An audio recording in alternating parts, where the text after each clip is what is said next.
Hi, everyone, and thank you for joining us. I am Hippie Fit Mom reporting for iGirl Tech News, and today I have with me Danielle Tate. Danielle Tate is a game changer as a name-changing expert. She's a successful entrepreneur, on-camera personality, writer, and author of a top-rated Google Newlywed blog. Welcome, Danielle. Hi. Hi, thank you so much for talking with us today. So, getting married is one of the most amazing times in our lives, but it does come with a lot of headache too, right? Absolutely. So before we get into the headache, I read that you went from a medical sales career to blogger. So why the transition? It was more medical sales career to entrepreneur, actually. Okay.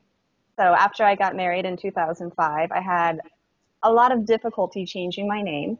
And the idea for an online name change service resulted from all the frustration. And so, I did the research from home, did it on nights and weekends, and finally had to take the plunge into full-time entrepreneurship and quit my day job.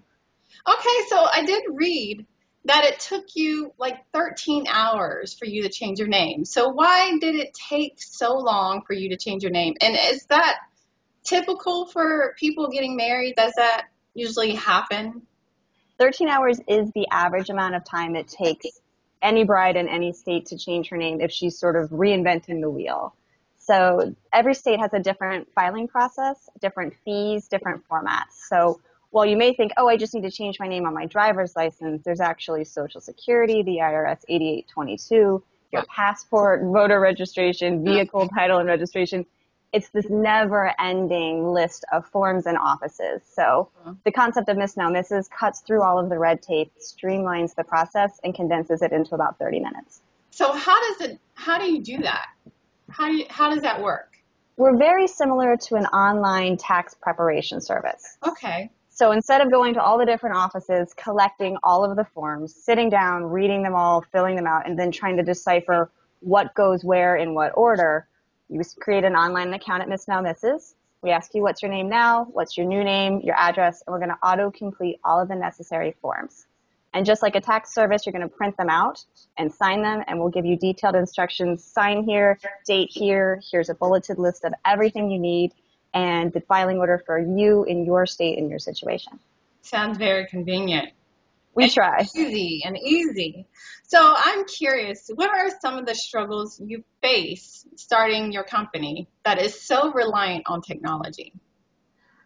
I think one of the very first things was just understanding the level of detail to the problem. So I had the great idea, but then there was the research component. And so that was literally at the time calling every single DMV in all 50 states, waiting on hold, asking a few questions, and getting through the process. I realized, oh, if you didn't ask a specific question, you're not going to get the answer. So I had to recall earlier offices with my list of complete information that I needed. Wow. So that was a challenge. And then just like the database construction. So here's all of these forms, all of these states, all of these counties. How do we pull information succinctly and concisely through an architecture that would be very easy for our users to interface with? Wow. Sounds hard. Sounds really time consuming for sure. Definitely. Yeah.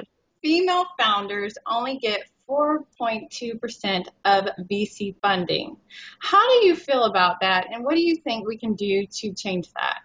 How do I feel about that? I feel obviously that more women should have access to venture capital, but I'm also curious, did those women bootstrap? Are women more inclined to bootstrap their own companies or take family financing instead?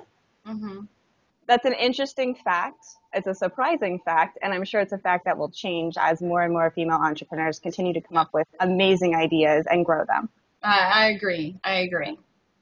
So for all the females out there wanting to break into the industry, what's the one question they should ask themselves before they break into the business? Make sure that your idea is an original idea and that the problem you're solving is a problem faced by a large percentage of the population. Mm-hmm. You're going to have a good idea, Yeah. and if 8 other people have a great idea around that, it's going to be very difficult to be successful in that niche. And also, if you have an amazing idea that solves a problem for 1% of the population, that also may not be the best way to start a successful startup. Mm-hmm. Well, how did you find, how did you go about doing yours? How did you know that there was a gap in the industry? So when I had trouble changing my name, the first thing I did was research, are other women changing their name? And I found an article in the Journal of Health in the Family. Actually, it's Marriage in the Family. And 88.6% of brides change their name in some way. Mm-hmm. Then I researched how many marriages are there a year. There are 2.3 million marriages, and 88.6% of those brides are changing their name. So that's a large enough group of the population that you should be able to market to them. They're also at a life stage inflection points. Brides are very easy to target, and they're very open to marketing. So again, it was an ideal target audience for a new product. Mm-hmm. Definitely. Now, in your opinion, what do you need to know well to make it in everything tech, like in the tech world? I think you need to know your strengths, and I think even more importantly, you need to know your weaknesses. And personally, I ended up with HTML for Dummies. I was not a techie college person by any stretch. I have a bachelor's in biology. So could I have built the database for the whole backend that works with MissNowMrs? Probably not. So I looked for a technical co-founder whose strengths complemented my weaknesses and vice versa. So I do UI, UX, a lot of the branding, a lot of the marketing, the touch and feel, all of that. And then my CTO is who does a lot of the technical integration of my new ideas and things that brides are asking for. So my thought is know yourself, know what you're good at, do what you're good at, and find a partner or partners that complement your weaknesses. Absolutely. That's great. Being in business, being an entrepreneur, it's all about planning and looking towards the future. So where do you see yourself in the next 5 years? In the next 5 years, I would like to double the company. I'm interested in some earlier phase processes of the name change process / marriage process that would help broaden the scope of the company and let us touch brides much earlier. The name change process falls very late, sort of after the wedding or at the very end. So capturing brides' interests and attention earlier would be very beneficial to the company. Okay. We're also in the process of some retail partnerships with MissNowMrs gift cards are now in all Rite Aids. Cool. I would very much like to expand that into other larger retailers. Oh, awesome. So that's where I see myself.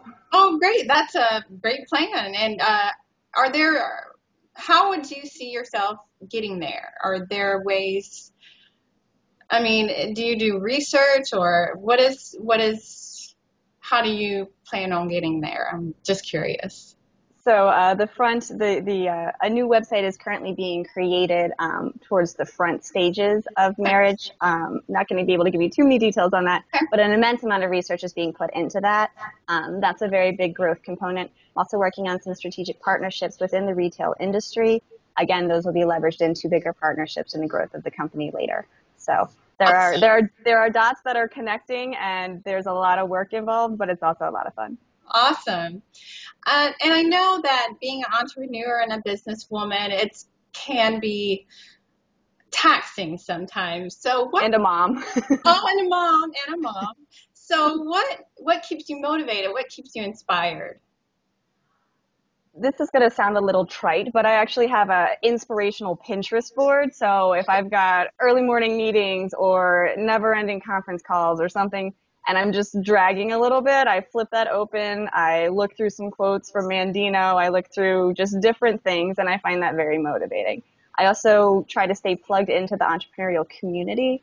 I go to a couple networking events that are more social than actual networking, and it's just very rejuvenating to spend time with people dealing with the same struggles and triumphs that you are on a day-to-day basis. And you can really learn from each other, support each other, and that's one of my big tips to other entrepreneurs is connect to the community. Try Lean Startup, try Startup America. Go to a meetup, meet other people like you because they will support you and they will help you get through any challenges you face. Great advice, great advice.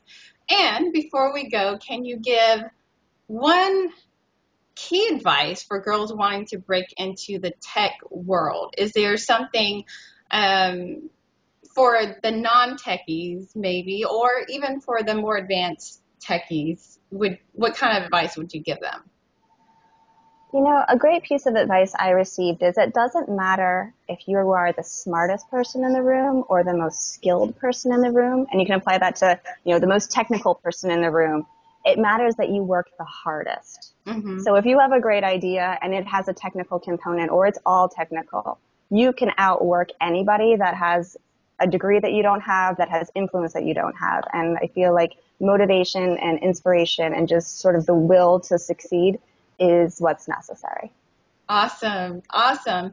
So thank you so much for chatting with me today, Danielle. Where can we find you in the media world? Twitter, Facebook? Where can we find you?